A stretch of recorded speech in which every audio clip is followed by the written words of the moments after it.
Deuteronômio, capítulo 6. Nós vamos nos ater somente em 3 versículos, que é a partir do versículo 5, o 6 e o 7. Vou repetir a lei, que diz o seguinte: amarás, pois, o Senhor teu Deus de todo o teu coração, de toda a tua alma e de todo o teu poder. E estas palavras que hoje te ordeno estarão no teu coração,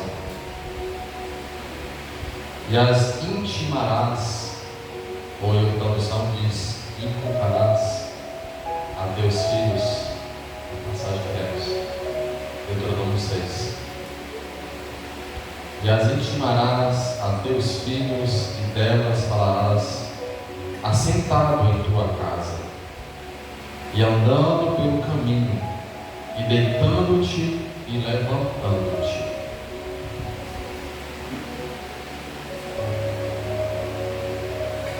Que passagem maravilhosa, né?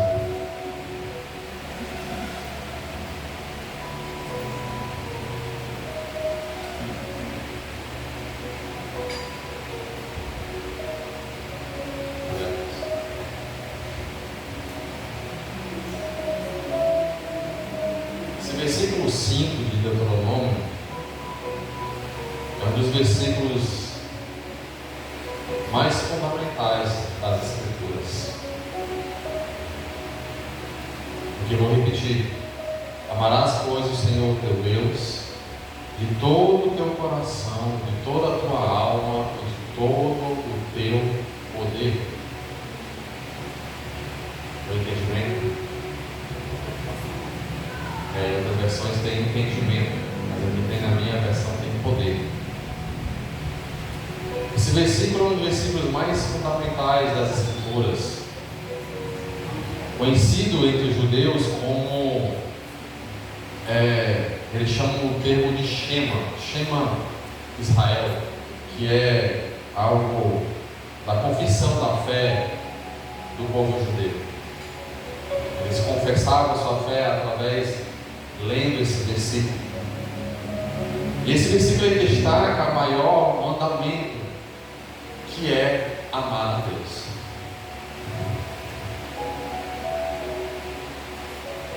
Em toda a nossa existência, em tudo aquilo que nós fazemos, em tudo que nós pensamos, em todas as instâncias, em todas as dimensões,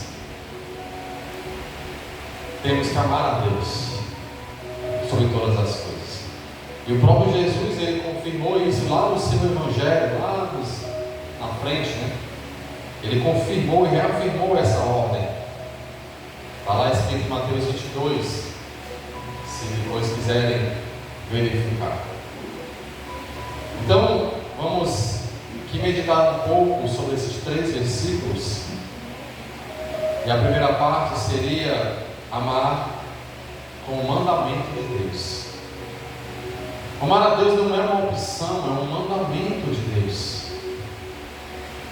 O verbo amarás, aqui utilizado nesta passagem, indica uma ação contínua. Ou seja, nós temos que continuar. É uma vida contínua. Não é somente na hora do culto, não é somente naquele momento de aflição, não é somente naquele momento que precisamos de Deus, mas é na alegria, é igual o juramento do casamento, né? É na alegria, é na tristeza, é na doença, é na saúde, em todo e qualquer momento temos que amar a Deus sobre todas as coisas, não importa as circunstâncias. É uma ação que devemos diariamente fazermos e buscarmos.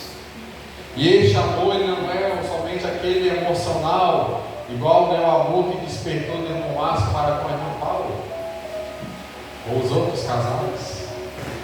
Não é um amor apenas emocional, é um amor incondicional. Ou seja, não importa as condições, não importa as circunstâncias. Em João capítulo 14, versículo 15,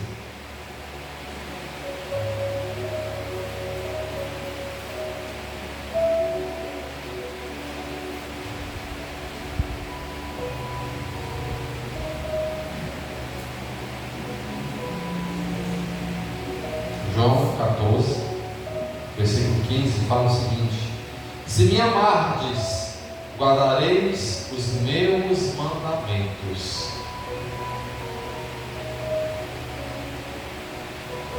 Então devemos amar a Deus de todo o nosso coração. Como ele fala, amarás, pois, o Senhor teu Deus de todo o teu coração. O que significa o coração? Coração, para a cultura daquela época, a cultura hebraica, representava o centro das emoções, dos sentimentos, dos desejos, das decisões, dos anseios. E amar a Deus de todo o teu coração significa priorizá-lo em nossas escolhas e buscar a Ele em nossas vontades. Se o coração é o centro das nossas vontades, ele fala: amarás, pois, o Senhor teu Deus de todo o teu coração, ou seja, toda e qualquer vontade, desejo, seja amar a Deus. Não seja amar as coisas terrenas. É a prioridade máxima, é amar a Deus sobre todas as coisas. Para nós refletirmos e pensarmos, será que Deus está sendo realmente a nossa prioridade de vida? Será que as nossas primícias é amar a Deus sobre todas as coisas? Será que o centro da nossa vontade, o centro do nosso coração realmente está em amar a Deus sobre todas as coisas? Apenas para refletirmos.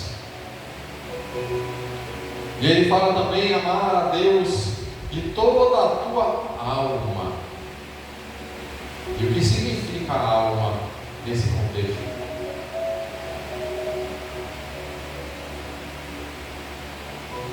Do hebraico, refere-se à essência do ser. É como se fosse a chama que permanece acesa dentro de nós, o fôlego de vida. É aquilo que o Senhor soprou nas narinas de Adão e o fez ser vivente, a alma. E ele fala que amarás o Senhor teu Deus de toda a tua alma. Porque quem foi que nos deu? Foi o Senhor que nos deu. Foi o Senhor que nos deu o fôlego de vida. E é Ele que, pela sua permissão e sua vontade, permanecemos com esse fôlego dentro de nós. Essa alma é a vida interior. Este amor é um compromisso de viver para Deus, independente das circunstâncias. Filipenses capítulo 1, versículo 21.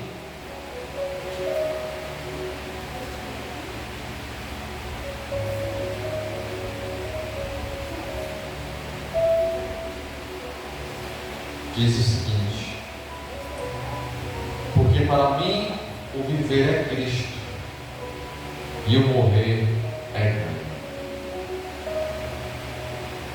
A nossa alma tem que estar gritando e proclamando isso aonde nós estivermos e aonde e como nós estivermos.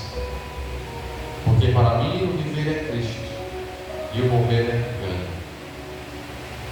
Cultive uma espiritualidade, uma prática, o jejum, da oração, assim como o nosso coração precisa ser alimentado com bons sentimentos, com boas vontades, com bons desejos, né? Porque até a gente fala que às vezes nos pegamos sendo traído dos nossos próprios pensamentos.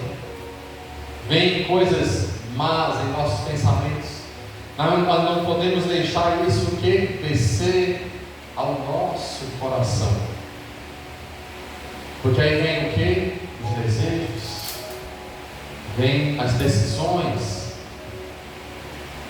Então, assim como devemos alimentar o nosso coração com bons pensamentos, com boas vontades, devemos alimentar a nossa alma com algo que seja glorioso.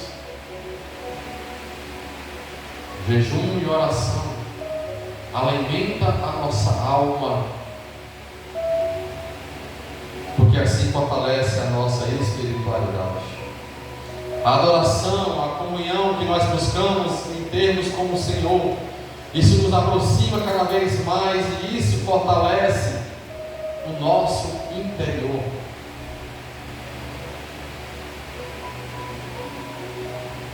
Enfrente os desafios com fé, confiando em Deus, assim como Abraão confiava em Deus, mesmo quando Deus o pediu por aquilo que ele mais amava em sua vida, o seu filho, o filho da promessa.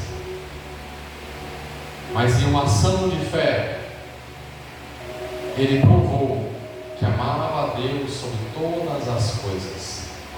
Deus queria forjar o caráter, forjar o ser de Abraão, para que ele viesse a cair em si de que nada poderia substituir a presença de Deus em minha e em tua vida. Muitas vezes Deus nos testa e nos coloca em desafios para que venhamos cair em si de que Ele não pode ser substituído. E amarás ao Senhor teu Deus também de toda a tua força, ou de todo o teu entendimento, ou de todo o teu poder. Força do hebraico significa implicar usar todos os recursos à nossa disposição. É tudo aquilo que você tem em suas mãos neste momento. O seu corpo físico, o dinheiro que tem na sua conta, os recursos físicos que você tem, a sua vida social, a sua mentalidade. É tudo aquilo que está em suas mãos. Isso também deve amar ao Senhor, deve louvar e adorar ao Senhor em espírito e em verdade. Amar a Deus de toda a força significa dedicar a nossa energia, o nosso tempo, as nossas habilidades, os nossos bens, tudo aquilo que nós temos de bens materiais, o nosso serviço, aonde colocarmos a planta de nossos pés, que a luz do Evangelho resplandeça através de nossa vida, que o nosso andar seja maior do que as nossas palavras. Romanos capítulo 12, versículo 1. Apresentei os vossos corpos por sacrifício vivo, santo e agradável a Deus. Glorificado seja o nome do Senhor. Para a nossa reflexão, como que você usa o seu tempo? Como que você usa o seu dinheiro? Não estou aqui fazendo aquele apelo, famoso, que alguns por aí fazem: traga tudo que você tem e apresente ao templo do Senhor. Não é isso que eu estou falando. É que a nossa vida tem que glorificar ao Senhor em tudo. Se nós usamos o nosso dinheiro de uma forma desordenada, não estamos adorando ao Senhor. Se não usamos o nosso tempo de uma forma planejada, em algum momento o servir ao Senhor, o adorar ao Senhor, ele vai ser prejudicado, porque você vai ter outras prioridades. Envolva-se na obra do Senhor. Envolva-se ao Senhor em tudo aquilo que você faz no mercantil, quando você anda e vai fazer as contas, quando você vai pagar alguma conta, se é que alguém ainda paga conta em lotérica, né? Acredito que ainda tem, porque eu vejo a lotérica sempre cheia. Na vida de todo aquele povo é só para fazer jogo, deve ter que pagar boletos, porque acho que tem pessoas que nem conta no banco tem, né? Mas tem também a questão que nós devemos reafirmar, porque Cristo reafirmou lá no seu Evangelho. Jesus chamou esse mandamento como o maior de todos. Mateus capítulo 22.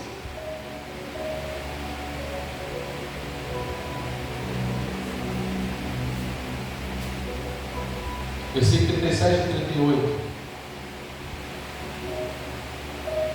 Jesus disse: amarás o Senhor teu Deus de todo o teu coração, de toda a tua alma, de todo o teu pensamento. Este é o primeiro e grande mandamento.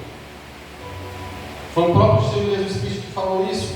O amor de Deus nos capacita a amar ao próximo, cumprindo o mandamento de forma prática e espiritual. Não me diga que você ama ao teu próximo quando você não consegue amar ao Senhor teu Deus, que você não vê e não enxerga aos olhos naturais. Como você vai amar ao teu próximo, que muitas vezes, na maioria das vezes, é falho?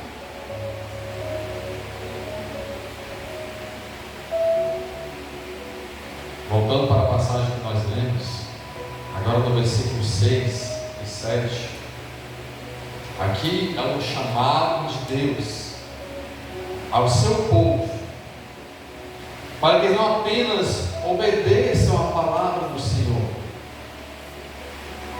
De nada adianta os pregadores, as pessoas que pregam, pegam o microfone ou vão pregar nas ruas, pregar, e as pessoas escutam, e quando termina ali, pronto, acabou. O Senhor Deus, Ele nos chama para que venhamos não somente escutar a palavra e obedecer a sua palavra, mas que também venhamos integrar-se a Ele completamente, e que nossas vidas e nossas gerações que virão também possam adorar ao Senhor em espírito e em verdade. Esta palavra aborda o significado de guardar a palavra no coração e transmiti-la de forma intencional. Você escuta a palavra do Senhor todos os domingos, ou todos os dias, se você busca. Essa palavra tem apenas servido como um objeto que você não usa na maioria das vezes e você guarda no baú, nas suas memórias, que raríssimas vezes você lembra. Ele fala no versículo 6: e estas palavras que hoje te ordeno estarão no teu coração. Que foi que eu falei logo atrás? Que o coração é o centro da nossa vontade, e esta palavra tem que ser guardada em nosso coração. Guardar a palavra no coração não significa mais do que apenas memorizar. Memorizar, existem treinamentos e técnicas para isso. A igreja estava escutando?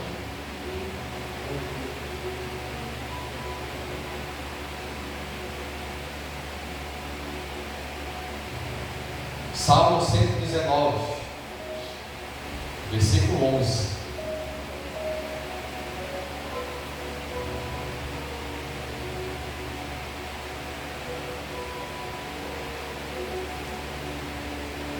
Escondi a tua palavra no meu coração, para eu não pecar contra ti.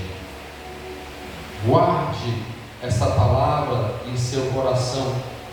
Medite na palavra diariamente, com a sua leitura diária, mesmo que seja pouca, porque isso é questão de hábito. Ah, meu irmão, mas eu começo a ler e me dá sono. Se você ler, meditar nessa palavra, se balançando na rede, ou na espreguiçadeira, ou deitado na cama, vai vir o sono mesmo. Além, crie esse hábito. Faça essa leitura diária. E aí ele fala, agora no versículo 7: e as intimarás a teus filhos. O ensino com intencionalidade, com intenção. A palavra intimarás significa gravar profundamente, vem de íntimo. Não é apenas guardar essa palavra no seu coração, mas ela deve gerar frutos.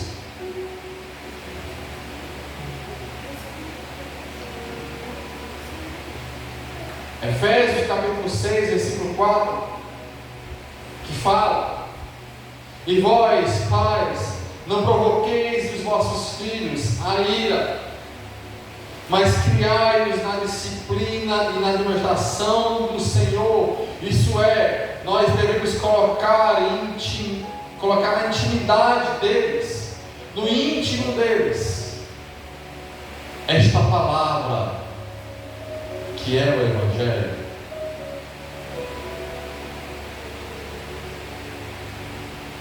Crie momentos específicos,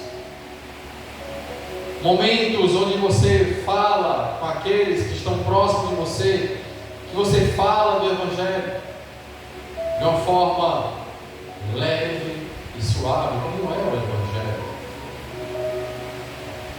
Uma palavra que toca o coração, uma palavra que levanta o ânimo, uma palavra que faz despertar para a vida, uma palavra que faz com aquela pessoa que está triste, desanimada, se sentir alegre, se sentir que não está sozinha.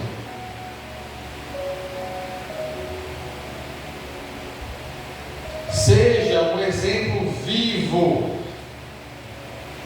A palavra, ela convence, mas o exemplo arrasta. O testemunho, aquilo que você faz diante dos seus filhos, ou daqueles que estão em sua casa, fala muito mais do que você fala com palavras.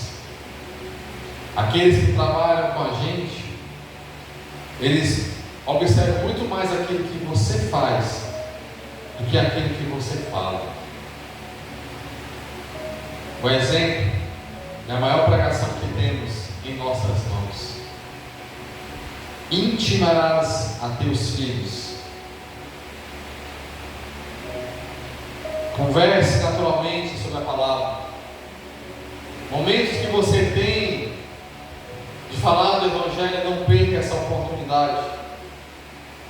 Deus nos chama a viver a palavra de forma tão natural que Ele permeia todas as áreas de nossa vida, no trabalho, em casa, nos afazeres de casa.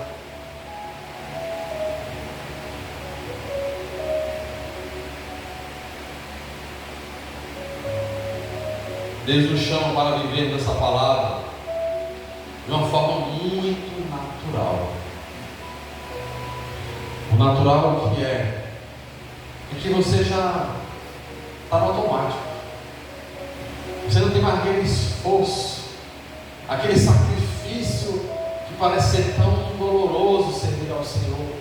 Não é natural, já é hábito, já é automático.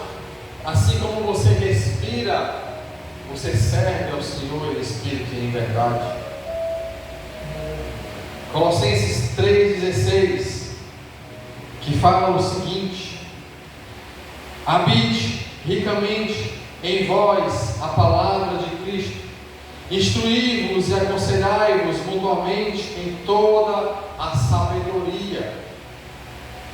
Eis que o Senhor nos espera de nós, para que nós venhamos receber a sua palavra, e devemos repassar essa palavra para aqueles que estão ao nosso redor.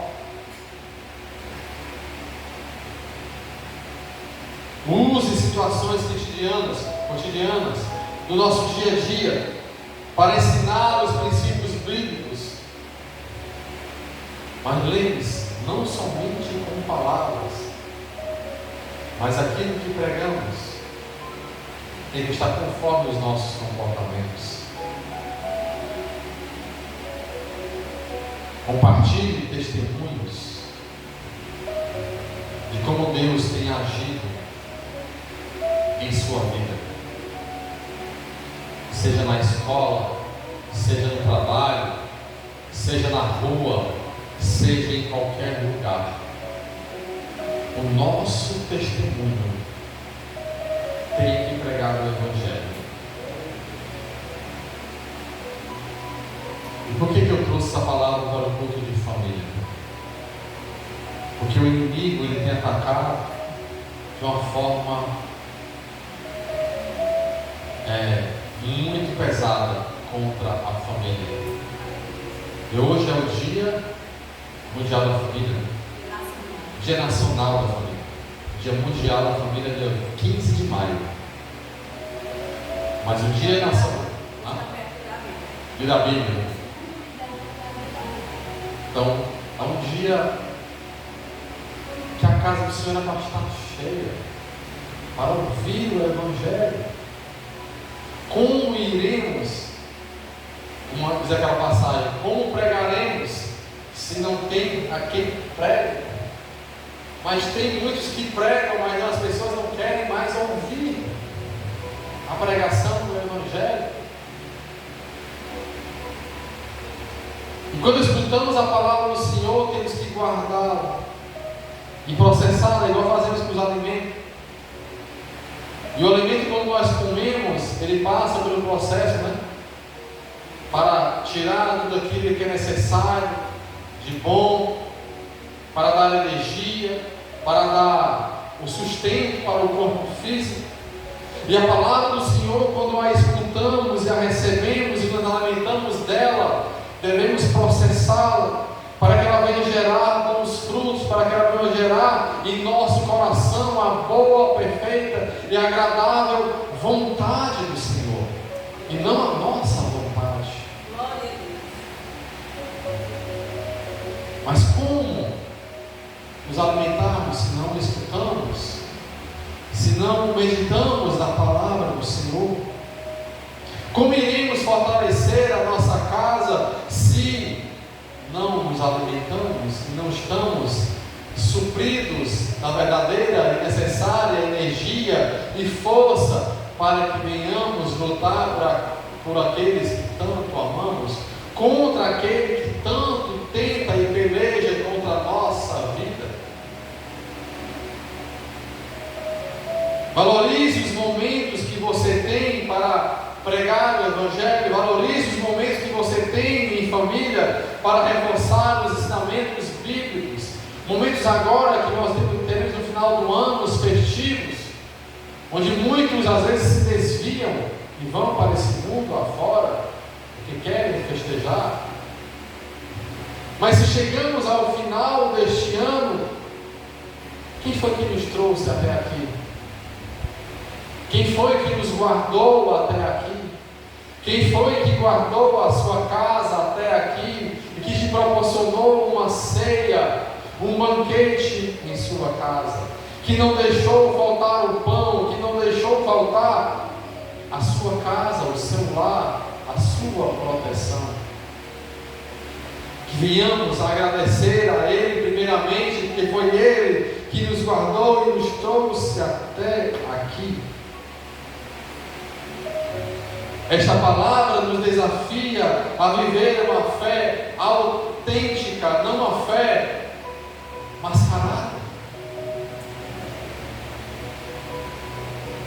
Existe um ministério que quando eles vão nomear um pastor, existe todo um processo que eles fazem. E eu concordo plenamente com isso. Eles fazem uma entrevista com a esposa do candidato, né, a pastor. Fazem entrevista com os filhos. Depois fazem entrevista com ele. E ver se aquela vida em família é conforme o Evangelho. Se alguém for na sua casa entrevistar aquele que vive com você todos os dias, o que ele vai escutar? Não precisa dizer.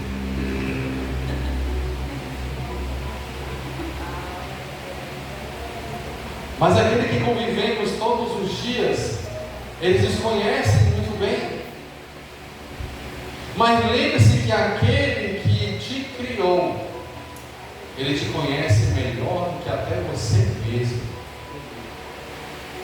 Ele sabe o teu deitar, o teu sonhar, aquilo que você tem pensado, a forma como você se levanta, que às vezes nem se lembra que Deus existe, vai logo fazendo as coisas do dia a dia, atarefada com muitas coisas, um trabalho, e não se lembra que é Deus que te deu o dom da vida todos os dias. A saúde, às vezes fragilizada, com dores, né, com cabeça. Alguns torcicolos, né, Madalena?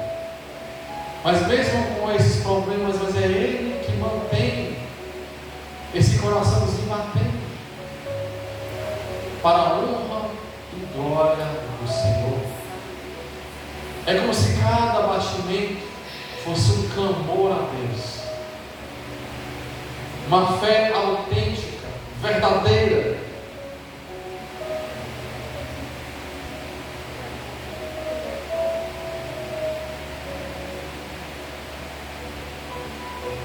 Onde a palavra de Deus está em nosso coração, mas não fica somente aqui, porque o Evangelho, Cristo veio para salvar e resgatar, veio para dar vida e vida em abundância.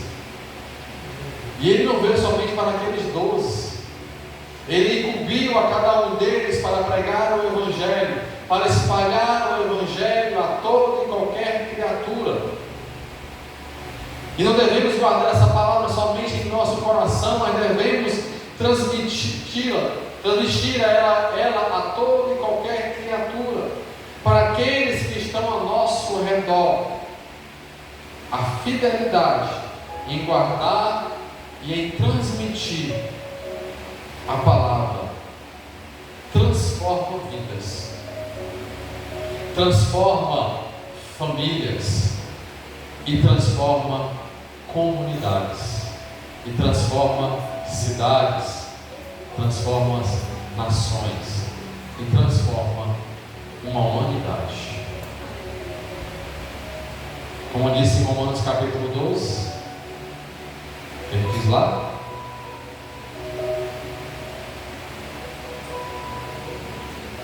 para finalizarmos,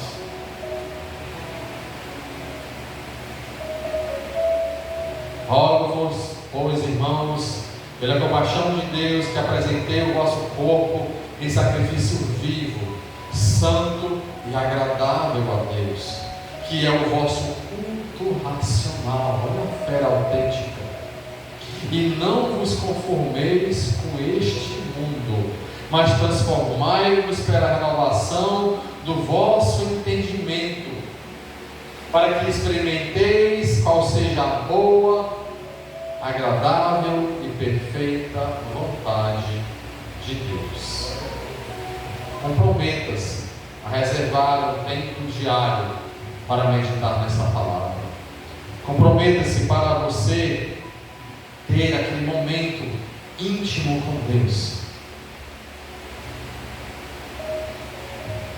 Esse compromisso não é comigo, nem com a instituição, a igreja. É um compromisso de você para com Amém? Fiquemos de pé.